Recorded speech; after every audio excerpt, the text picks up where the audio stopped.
बात करते हैं सबसे बड़ा हम अल्लाह सुब्हानहू व तआला है। कभी तुम बोलेगा सुब्हान रब्बियल आला, वो भी हम अल्लाह सबसे बड़ा है, लेकिन हम लोग जो अल्लाह सुब्हानहू व तआला का हुक्म मानेगा सुब्हान रब्बियल आला, जो अल्लाह तुम सबसे बड़ा है, सुब्हान रब्बियल अज़ीम, हे रब्बुल आलमीन तुम सबसे बड़ा है। अल्लाह से बंदा जितना मांगेगा अल्लाह सुब्हानहू व तआला मान लेगा, अल्लाह सुब्हानहू व तआला इतना तक दे देगा। वो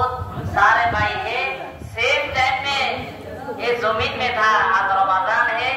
इसी रमजान में ये दुनिया में अल्लाह सुब्हानहू व तआला उसको हयात दे दिया। अल्लाह सुब्हानहू व तआला एक जगत से दूसरा जगत में इसको लेके गए। अल्लाह सुब्हानहू व तआला बोलते हैं, हम लोग कभी बोलते हैं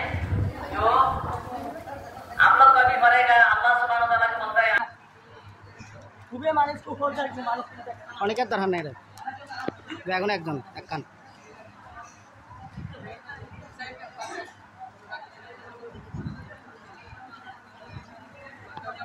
बता बता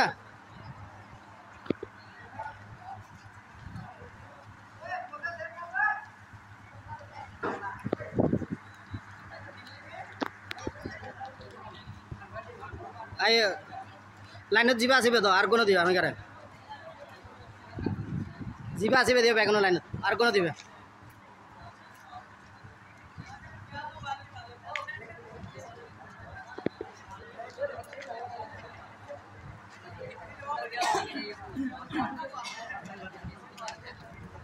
तो ले गए